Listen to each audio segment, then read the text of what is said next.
I don't want no oil, a spoil in my shoreline. I like fish much better than crud.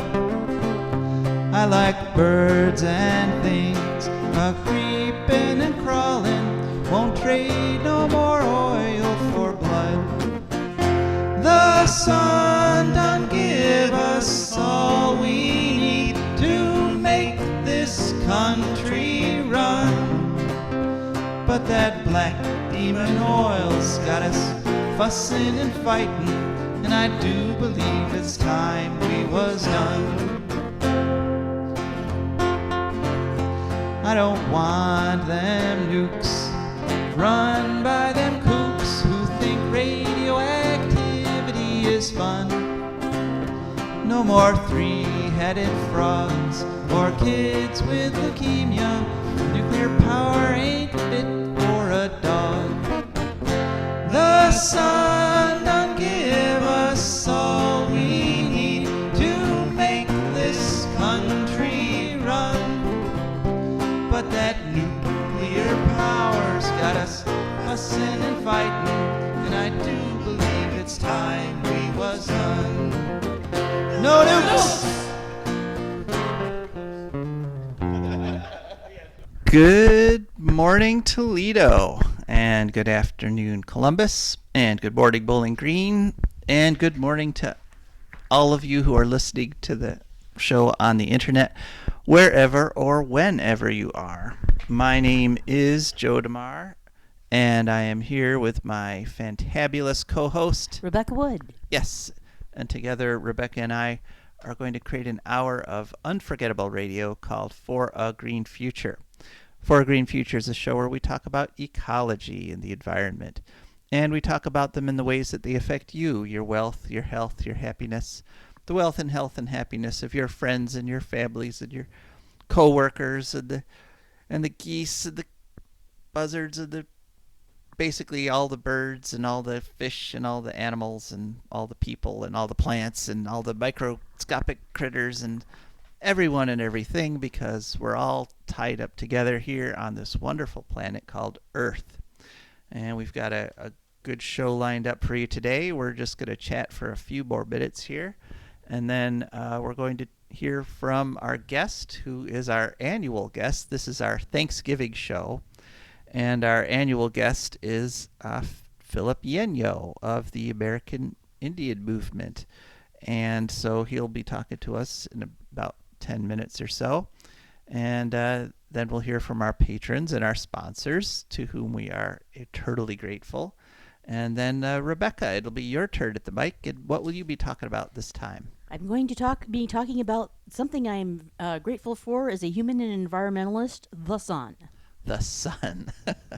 Pretty important, yeah, ecologically speaking. You know, a lot of these things we study ecologically wouldn't exist if there was no sun, because, you know, nothing would be around. Pretty much, yeah. So, all right, cool. And then we have environmental news for you. And as we like to do, we have a mix of good and bad news. First, some local Ohio news about an interchange that the folks up there, some of the folks, I should give credit, some of the folks up in Columbus are trying to use some dirty political tricks to get into, you know, to create. I'm talking about the I-71 interchange. There's some news on that. Then we've got some good news about alternative energy coming up, and then we've got some bad news about Fukushima and other, you know, things. But all in all, an interesting week. A week to be, I'd say all in all, a week to be grateful for in terms of environmental stuff, because there is some good news, unlike some weeks we have where everything's bad news. But speaking of bad news, I'm going to revisit. Last week I talked about how I had run for mayor of Bowling Green, and unfortunately I lost 26% to 74% to the Democrat. There was no Republican in the race, so both Republicans and Democrats supported him. But one of the criticisms of my campaign was that I was focused too much on the one issue, on energy, because I was talking about how Bowling Green has a penalty on rooftop solar and is planning to tear down its wind turbines. And people were saying, that I was focused too much on that. When the reason I focused on that is because 90% plus of BG residents agree with me on those issues. So, What were they focused on? well, they just Anything in wanted. particular? Probably nothing, I'm guessing. We're Democrats. Hi, we showed up. Well, and yeah, no, there was no. He didn't really have any issues that he was campaigning on. He just pretty much just said, "I've run things for 4 years," and he literally said it in an interview on the morning show with Clint Corp. He said, "It's my time to get another 4 years." So Okay. that was his campaign issue. He has decided he should be the mayor. Okay. Yeah, that was pretty much it. But it did set me to thinking because there were a bunch of other things that I had in mind, but I am politically savvy enough to know that, I focused on the issues that people agreed with me on, but had I put a whole bunch of issues on, then the criticism would have been he's all over the place. He doesn't. Yeah, probably. They got Yeah, to say something. they got to say something. But I did want to talk about some of the things that some of the other things I did have in mind had I been elected, and because they're all ecologically based, even though this isn't just a purely these aren't purely ecological issues, but as an ecologist, as a green, I see the connections between those things. So like one of the things that I would have done had I been elected was we have an abandoned school building here called the South Main School, which is one of the very last old buildings in the city. They've torn down pretty much all the other ones, and so now they're making noises about saving this one. I think the city should acquire it, and because part of the reason is that the lot in the back, the schoolyard, is being used as a de facto dog park. People take their dogs there and run them around, and it's already happening, and there's already some big controversy over where to put a dog park, if we should have a dog park. Well, we've already got one. It's just a question of formalizing it. And there's all kinds of good uses you can put an abandoned school building to, such as giving free office space to nonprofits, letting it be incubator to BGSU students who want to stay here and start businesses. These are all things that could be done if the city acquired it, as opposed to just put, building restrictions on it, which will make it even harder for the current owner to sell and make it, more likely to sit there. Bike lanes, of course, I've always, ever since I moved to Bowling Green over a decade ago, we've advocated for bike lanes.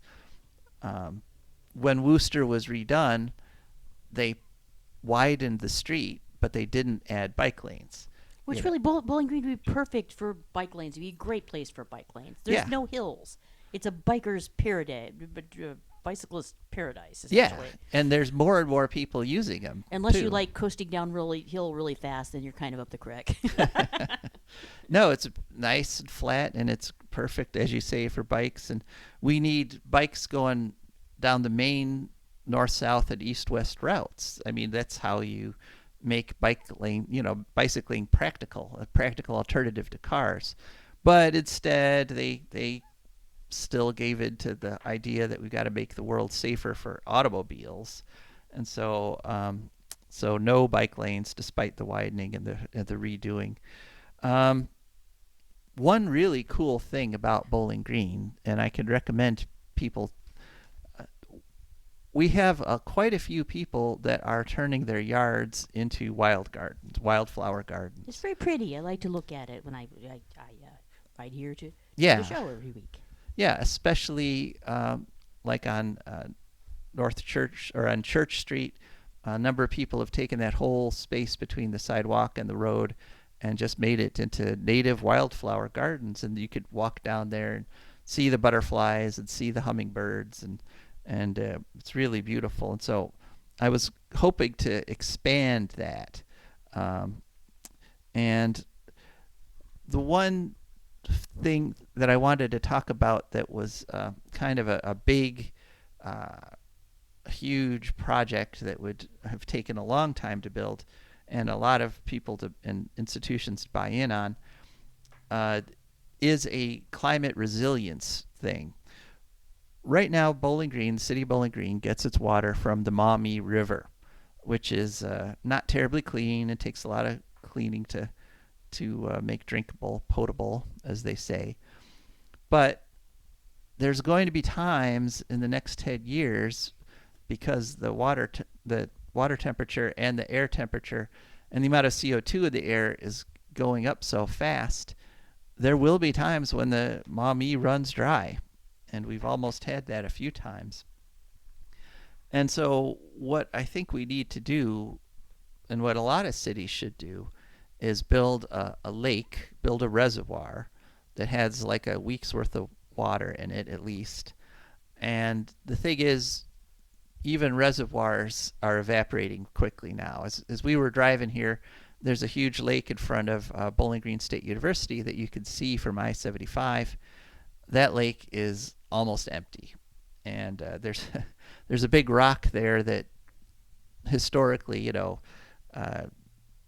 fraternities and the sororities, one of the pranks is they get out to that rock, which is just sticking up out of the middle of the water, and paint it. Right now, that rock is sitting on dry land. Really kind of sad as a prank. Yeah, to just walk out and paint a rock, yeah.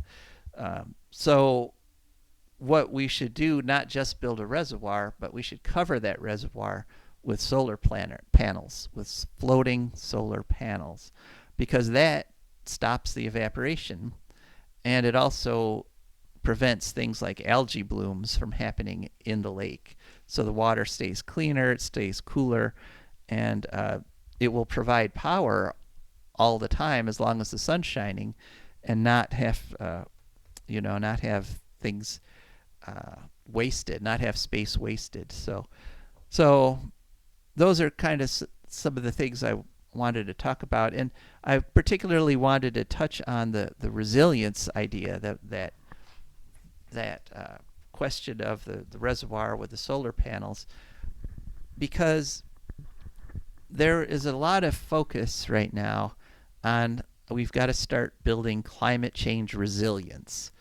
In fact, there's going to be a conference on that in the next coming week or two, specifically in regards to the Great Lakes and resilience.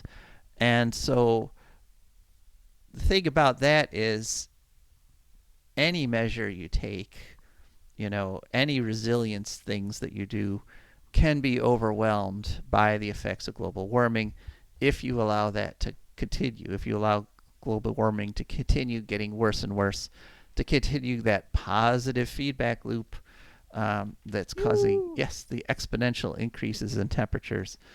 A reservoir that would provide a week's worth of water, that would be great. But if the river stays dry for a month, your reservoir is going to run out too, And so this focus on resilience is going out of order, basically.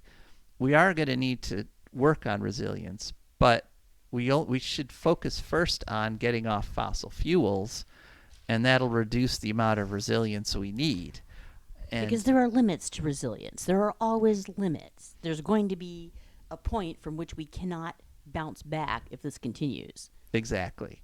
And so nice as some of these projects are. When you're hurtling towards the ground from off of a 100-story building, trying to be resilient towards hitting the ground is not what you want to do. Yeah, tensing all your muscles Yeah. it's not gonna do that. Bend your knees when you roll. Yeah, Try roll. to do some Yeah, not, when you hit the not when pavement. you fall from 100 feet. I mean, those Right. things are great when you're falling from 20 feet, Mhm. but 100 feet, no. So Not so much, yeah. So, resilience is a necessary thing, but focusing on it now while we're still putting gigatons of CO2 into the air is just the wrong strategy. So anyway, Thanksgiving.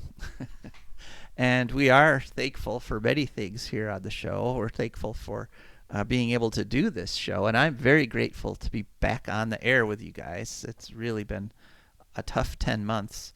But one thing that I saw, I have a conservative Christian friend. I went to high school with her, and she's on Facebook, and I follow her, and we get into it sometimes, but most of the time we just like each other's pictures of our puppies and things.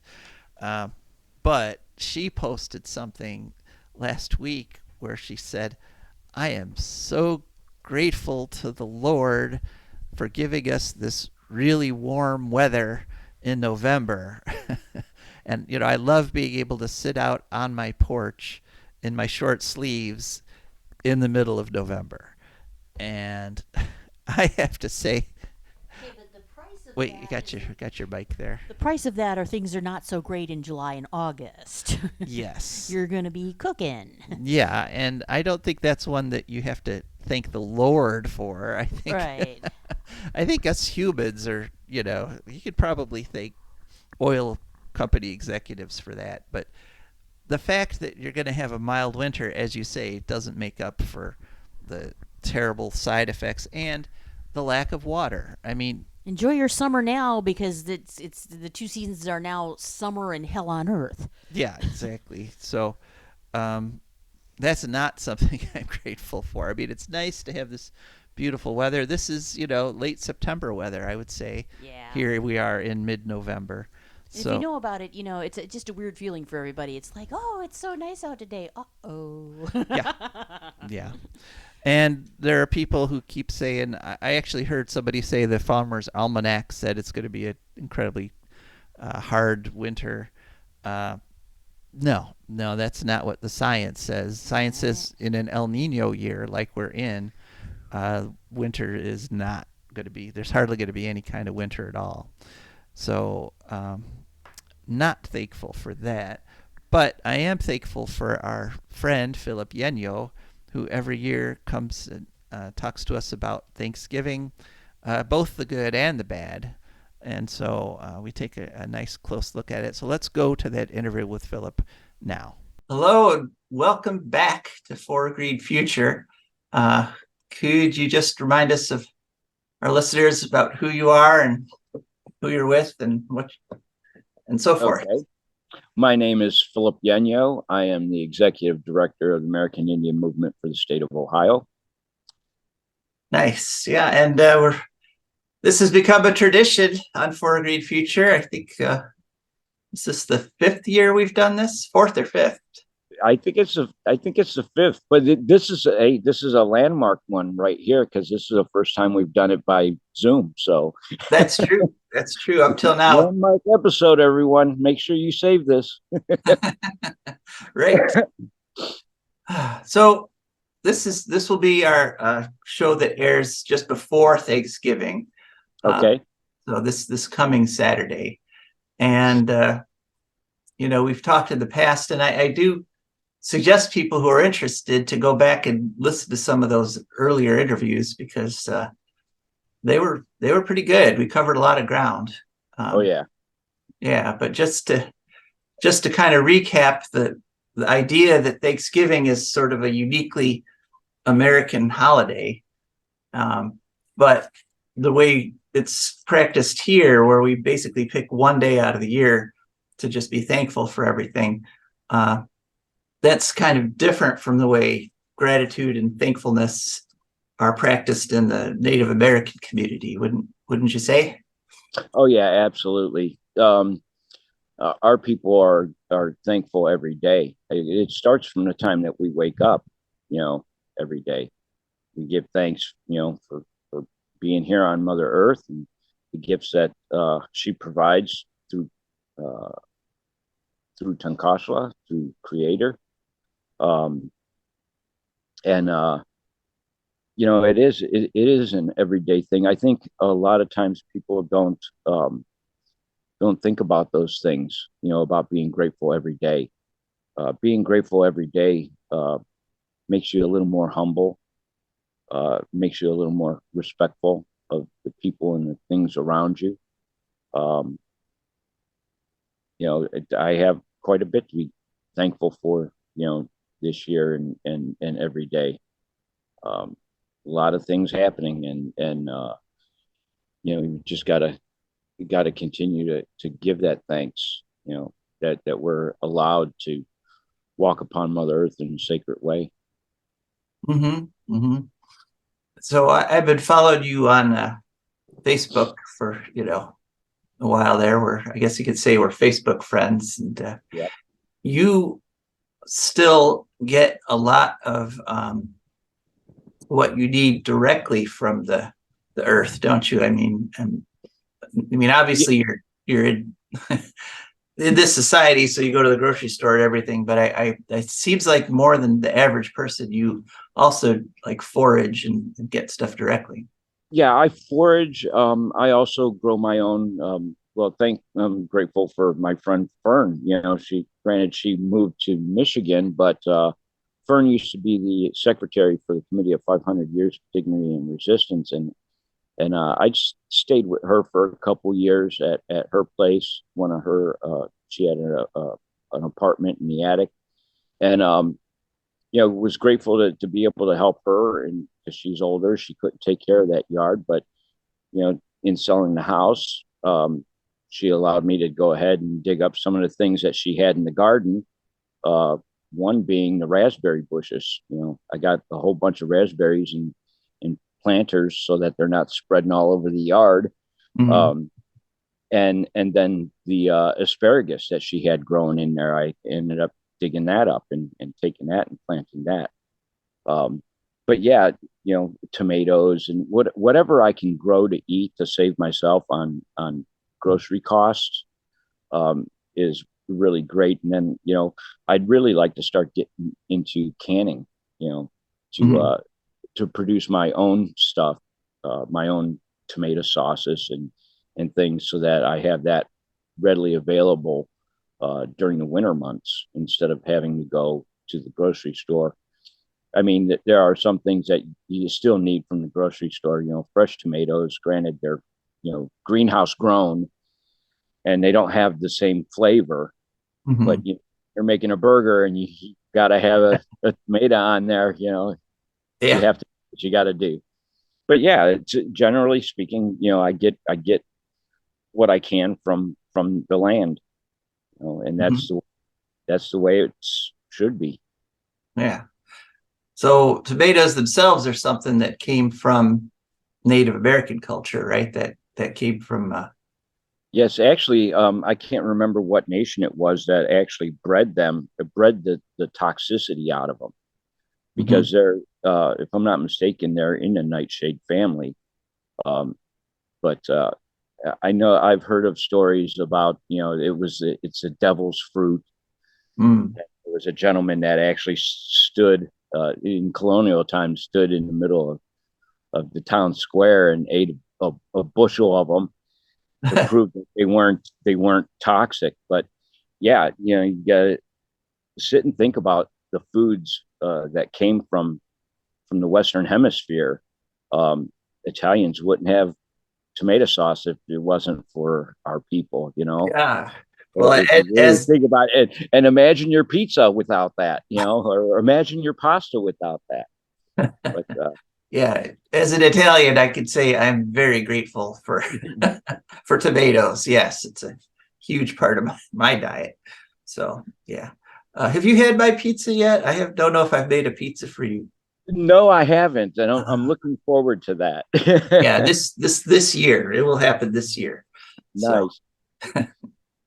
um so the now when you say there's a daily gratitude, it's actually more of a formal way of saying thank you in many native cultures, isn't it? I mean, it's more than just feeling grateful. I don't know necessarily if it's a formal way. I think a lot of it has to do with the way we carry ourselves, Mm-hmm. in being grateful. Um, there's mannerisms that are involved with Mm-hmm. not just saying I'm grateful or saying a prayer that I'm grateful and thankful. It's it's a way of life. Right.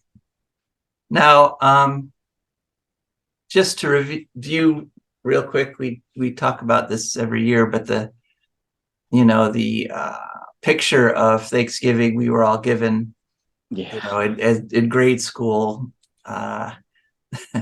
that's definitely what you'd call an oversimplification of what actually went on back then, right? Oh yeah, not only an oversimplification, but also an omittance of actual fact of what happened. They don't teach the children that there was a day of Thanksgiving after every native village that was massacred. They don't talk about that. They just have this little narrative that they want to put out there, and it goes hand in hand with the narrative of being patriotic to America, Mm-hmm. the United States of America, um, and they don't they don't tell you that as a child. They don't tell you that the natives that were there actually heard gunfire and that they ran over there to find out what was going on, thinking that the people that were settling there, the non-natives, were in trouble.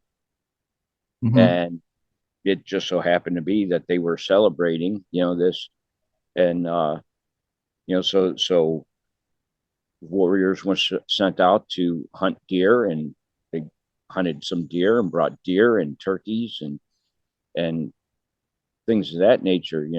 The grouse. We have this narrative that it's just turkeys. No, it was actually a lot more than just turkeys.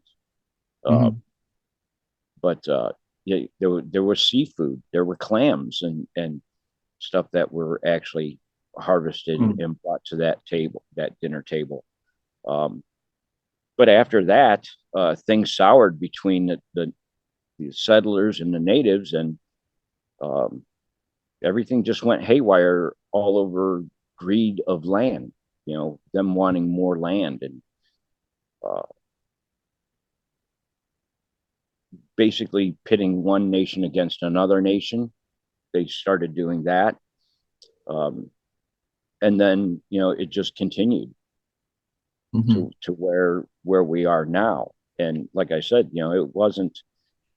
There were many days of Thanksgiving, Mm-hmm. after each village, and it puts a sour taste in the mouth of those that know what happened, um, and see how people celebrate this holiday.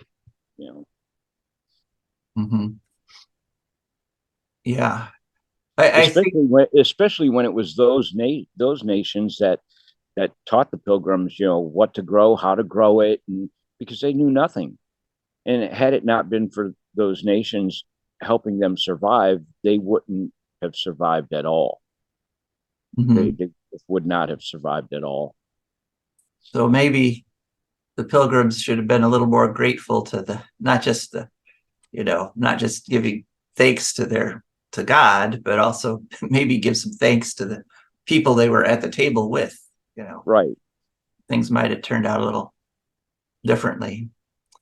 Um, but I mean, there's some progress in this, though. I mean, at least now we are talking about the real story, that the massacres and the genocide that, when I was a kid, these were never mentioned. I mean, you you played cowboys and Indians, and the cowboys were always shooting the Indians, but but that was, you didn't make that connection to, oh wait, we shot the Indians.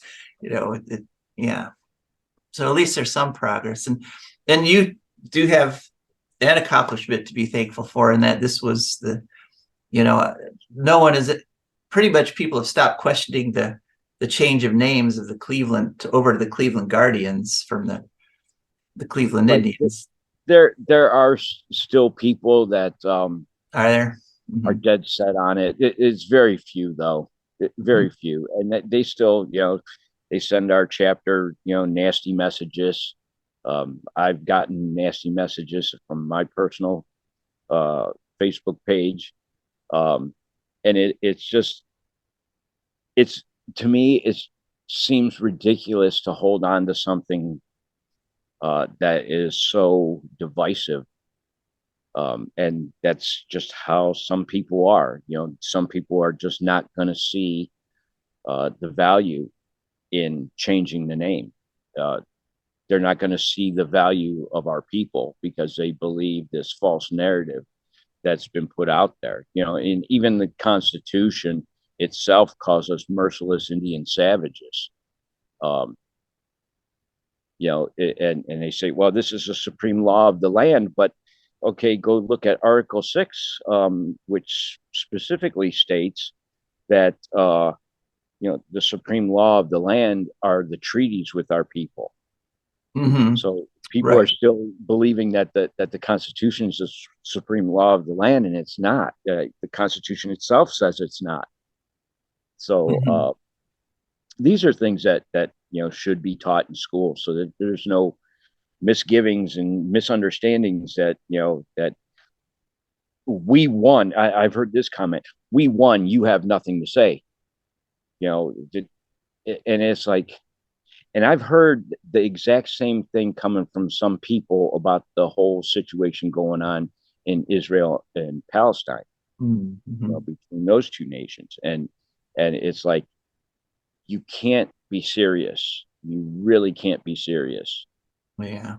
It's The Did you happen to see the Ken Burns special on the bison on the buffalo? I didn't see the full episode, but somebody had sent me the link to it.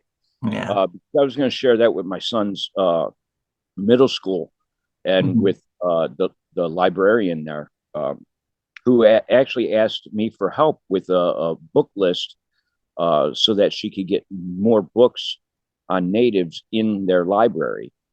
I went there for the parent teacher conference, and I was really uh, surprised uh, and grateful that they actually had a whole display on one bookshelf, or one case of books of the different native books by native authors and history books. And so I'm going to get that list to her. But I did see some of it, Right. because they have it on it was PBS for teachers, Hmm. and they have the episodes broken down. They broke the movie down into short episodes. Right. And one of the main points he tries to make through that whole documentary is that the way we treated the native people parallels the way we treated nature itself, the natural world. Yeah, and the bison and the plains itself. It's was really well done. I thought it was really well done, and it gives a really great perspective on native culture. Mhm. Um, I didn't notice though. They didn't seem to mention anything about the wood bison, Mm. because here in the east we had wood bison here, which actually, people would want to do a little research. The wood bison were actually larger than the plains bison, Oh, really?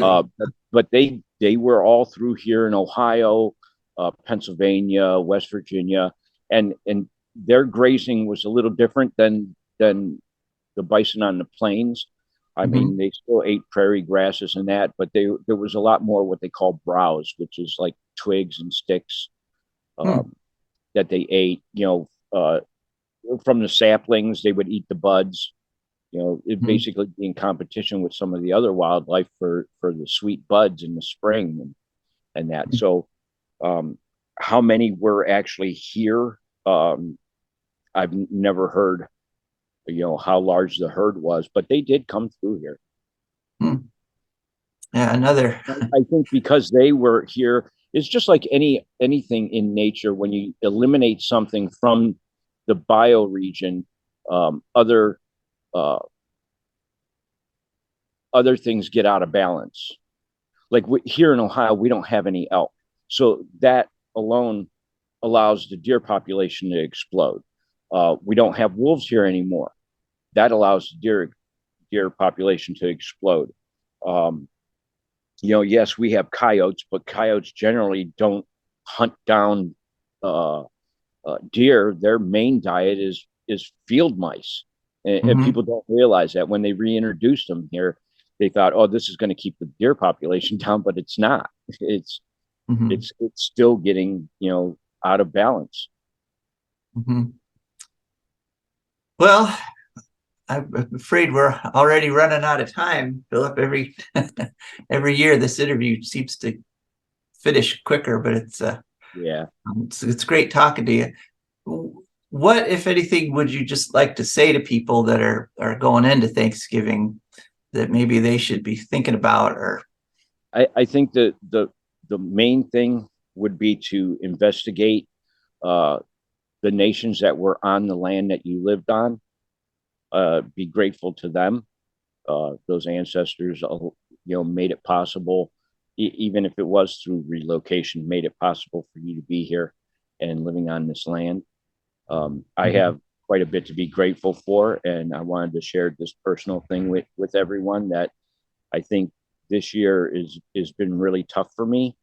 And I think the thing that I'm most grateful for, and a lot of people don't know this, but my dad has passed recently. And the thing I'm most grateful for is my prayer for his suffering to be over did take place. And I'm really grateful that he went in his sleep, went peacefully, and he's now watching over everyone in our family. So that is something to be grateful for. Yeah.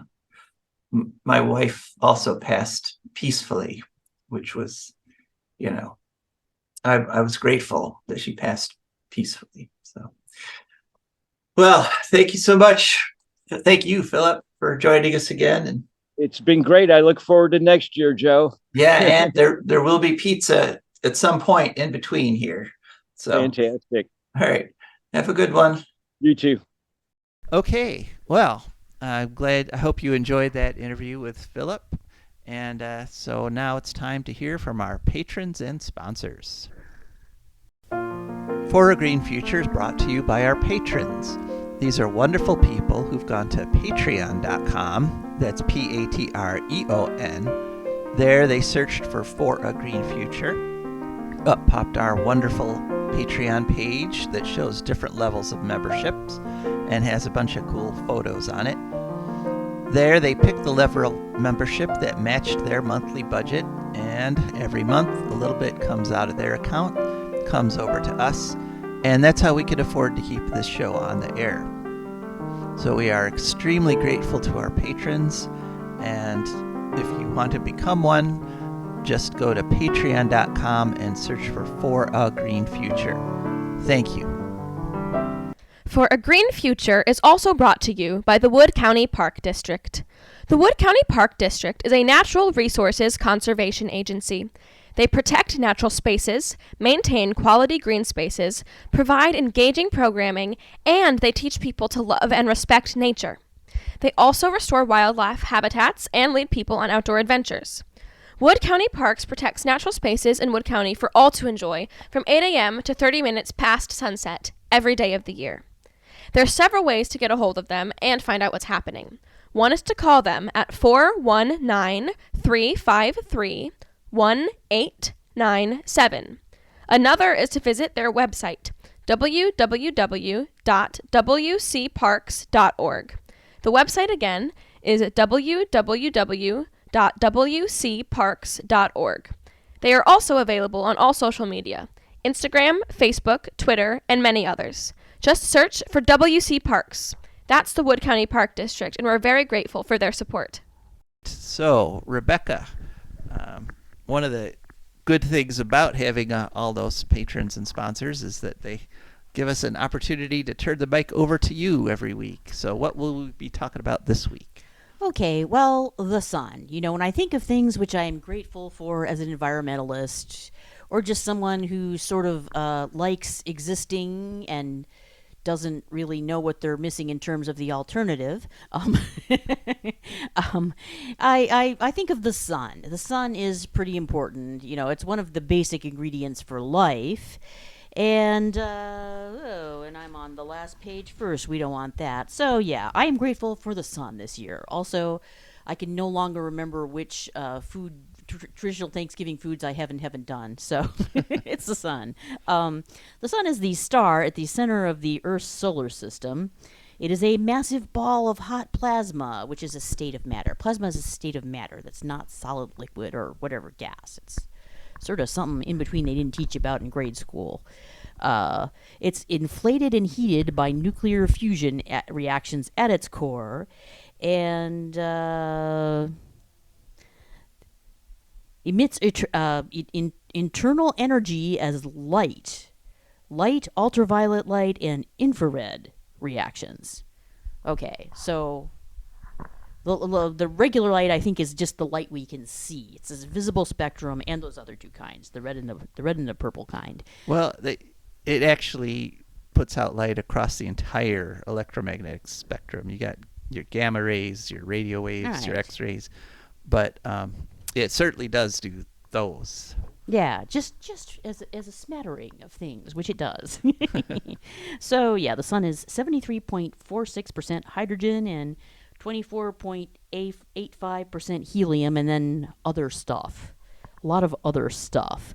The sun moves around the galactic center of the Milky Way, which I didn't know. It's sort of like the galaxy has a North Pole, which I don't think has anything in it. It's just, but yeah, nevertheless, it must have a lot of gravity or no something. galactic Santa Claus up there.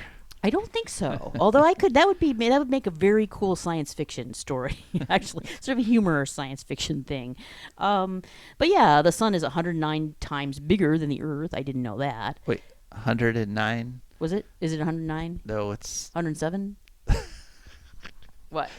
You could fit 1 million Earths inside the Oh, sun. okay. I wrote that down wrong. Okay, Yeah. am I right in thinking it's 99% of, or is it 97% of the mass of the solar system? Yes, you're right Okay, about that. aha. Oh. Joe says I'm right. I'm pretty sure. Yeah.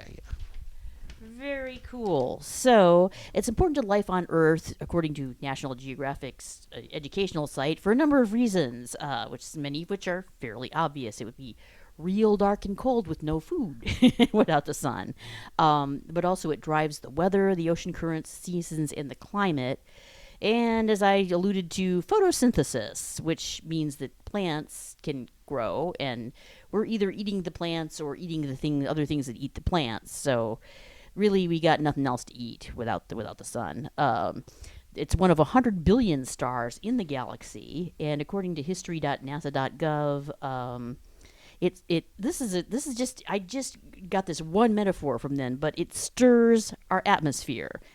So, I mean, without it, we'd sort of be half burnt and half raw.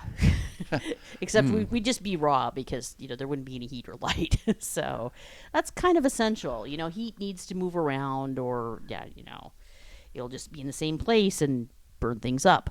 So yeah, also those plants which feed people also produce oxygen. So if you like breathing oxygen, the sun is a good thing.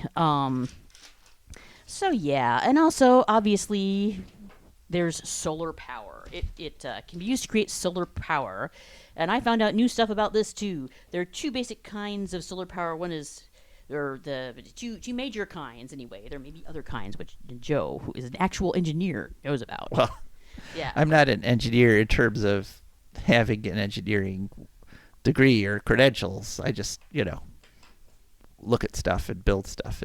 But go on. there we go. He has strong engineering vibes. There you go. That's accurate. There you go. But yeah, one of the major types of solar power is photovoltaics, which works by converting light into electricity using semiconductive materials that exhibit the photovoltaic effect, which consists of the generation of voltage and electrical currents in a material upon exposure to light. It's a physical and chemical phenomenon, and it works because the light excites electrons or other charge carriers into a high energy state, And then the charge carrier is contained within the material, unlike a photoelectric effect where the little charge carriers go someplace else. Fing. So yeah, and then there is also one of the other major kinds is concentrated solar power, which uses mirrors or lenses to concentrate sunlight to extreme heat to make steam, which is converted into electricity by a turbine. And this was initially used for calculators in off-grid homes. The first CSP plants started to be developed in the 80s. And I believe from there you got your turbine, which is connected to a steam generator, more or less, or other heat engine. Oh, yeah, that's the those are the solar towers. Those are solar towers. The ones where you see the big out in the desert, they'll have a huge semicircle of mirrors pointed up at the top of a tower. Yeah. And those all focus pictures. the heat there and create steam, yeah. They did, but yeah, which connects to an electrical powered generator or powers a thermochemical reaction. And it can be stored as either sensible heat or latent heat in thermal energy storage. And the closest I could come to understanding with that was apparently latent heat has more to do with moisture. It changes the moisture levels of things rather than just changing temperature. Yeah, it was pretty dense. It got pretty technical at that point. Yeah. Whenever you change from a gas down to a liquid, you release heat. Right. Just as when you change from a liquid to a gas, you absorb heat. Okay. So the condensing out of gases can release latent heat. Interesting. Yeah. Okay. Also, according to GoodRx, the sun produces vitamin D, which is made from sunlight and cholesterol in skin cells, and it strengthens bones, kills bacteria, and boosts your mood and improves your sleep. So, all good things. And yeah, I know. Oh yeah, solar power. You got those black panels, and they absorb heat or something. But I didn't know like as much about different kinds and how it works. So. All right. I'm probably going to forget, but maybe not if I if I do this segment over and over a couple times, that's just because I forgot. I got to learn it all again. Okay. Well, thank you. Yes, the sun is definitely something to be thankful for. Yes. Even if it is, heating our. It's interesting. Like, okay, there's a dialogue between, I'm politely calling it a dialogue, endless, unproductive bickering between my various Facebook friends about, whether the fact that we just happen to be in this ideal place to produce life with all the factors coming together, like, does that mean that there's a God? Or, on the other hand, if there isn't, it's still pretty awe-inspiring. I mean, let's say it all just is a big coincidence. Well, it still points to us really cherishing our existence, Right. Definitely. I figure. All right. Well, thanks. Yeah, I guess gratitude does have to start with existence. So, Kind of, yeah. Things that don't exist cannot be grateful, I'm fairly sure. Yeah. So, all right. Well, thanks. Okay, now it's time to go on to ecological news. And our first story, we're going to go down to Strongsville, Ohio, where some people, and this is not the majority of people in Strongsville, but some people are trying to create an interchange, the I-71 interchange. And we were watching the Ohio channel this past week, and the reason that this came up was because one of the legislators down there from Strongsville slipped something into something called HB 23. They slipped some language in there that basically required the state to build the interchange. And this is a complete short circuit of the normal process where you make a proposal and you look for funding and you have public hearings, and the highway department shows up and they've got big murals that show where the interchanges are going to be and where the roads are going to be and all that stuff. And so it's definitely notable in that our completely one-party controlled state legislature decided we're just going to skip all that. We're just going to stick this in a bill. And we saw that quite a bit last year with the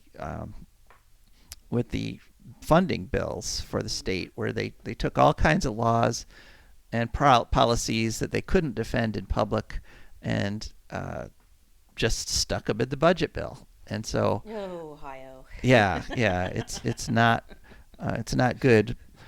But in this case, there is an interesting thing. There's a little bit of resistance because there's a proposal, Senate Bill 155, which would remove the requirement from House Bill 23.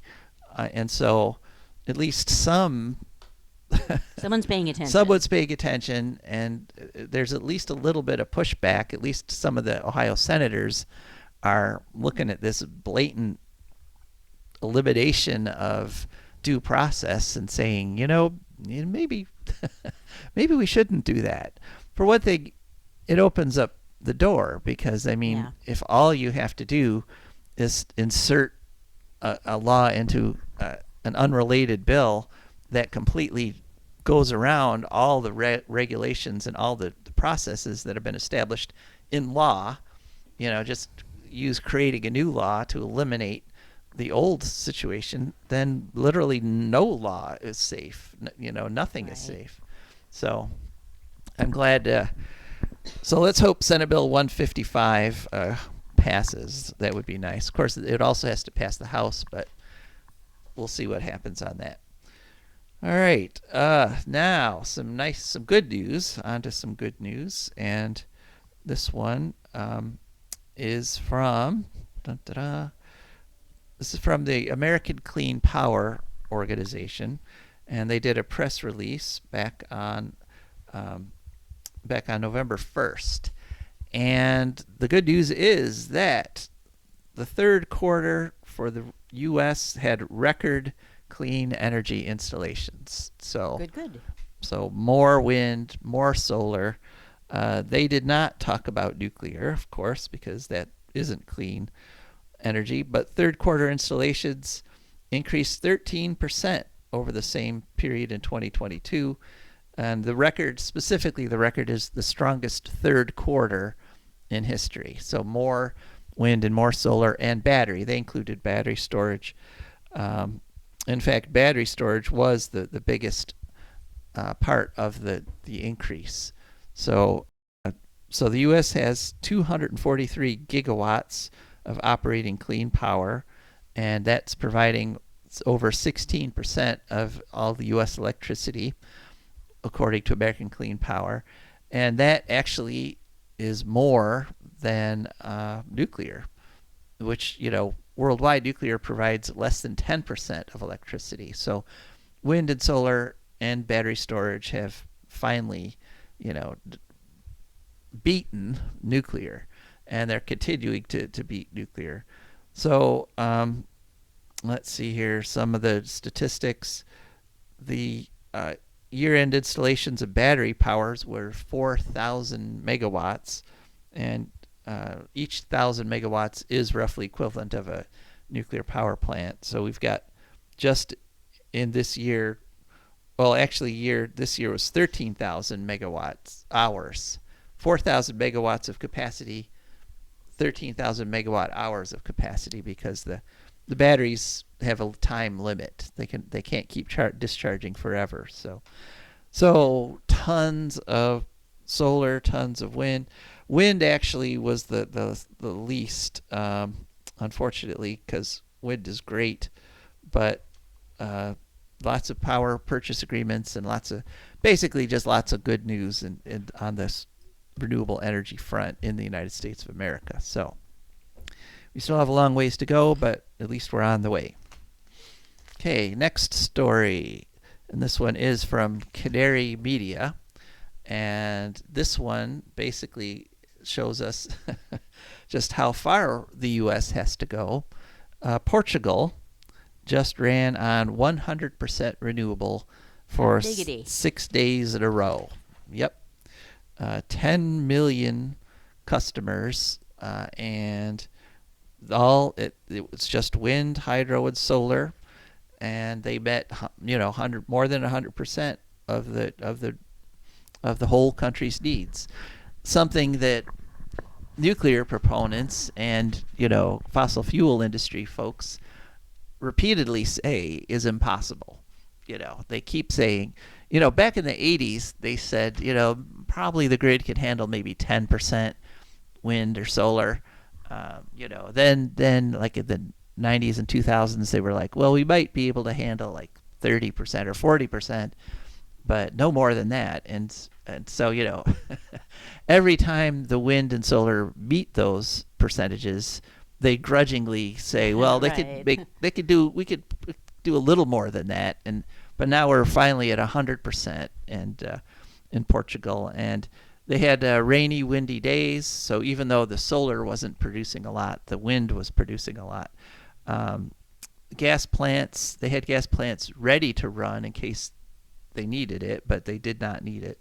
So, and they have no nuclear at all. So once again, putting the lie to those pro-nuclears that claim you can't get decarbonized without nuclear power. And then countries like Portugal and Australia and many other countries are just going ahead and doing it.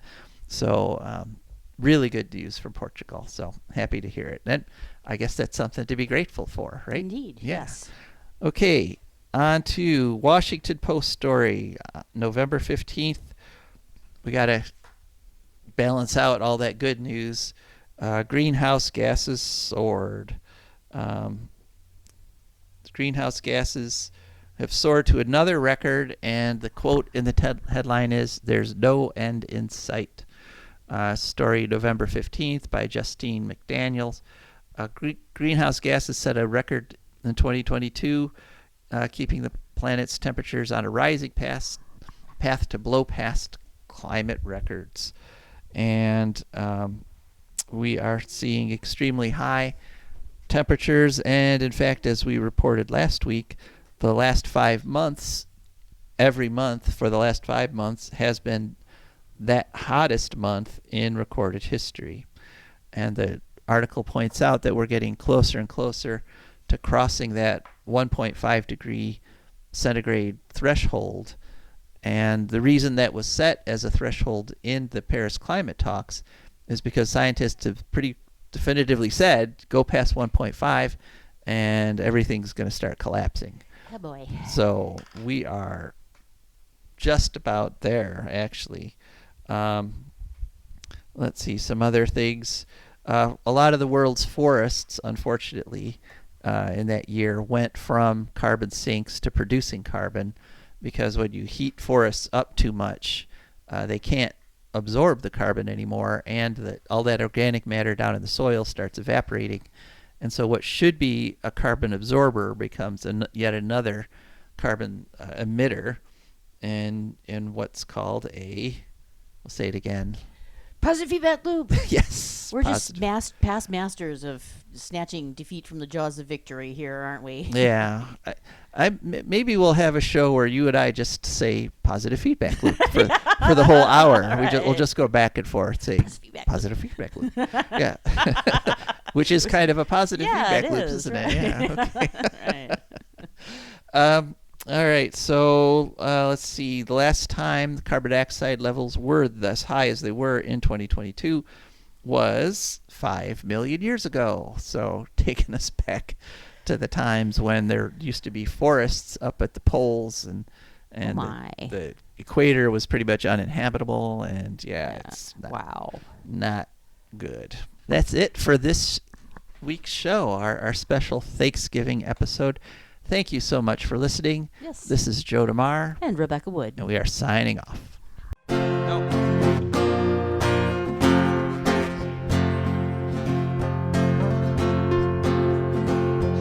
I don't want no oil, a spoil in my shoreline. I like fish much better than crud. I like birds and things a creeping and crawling. Won't trade no more oil for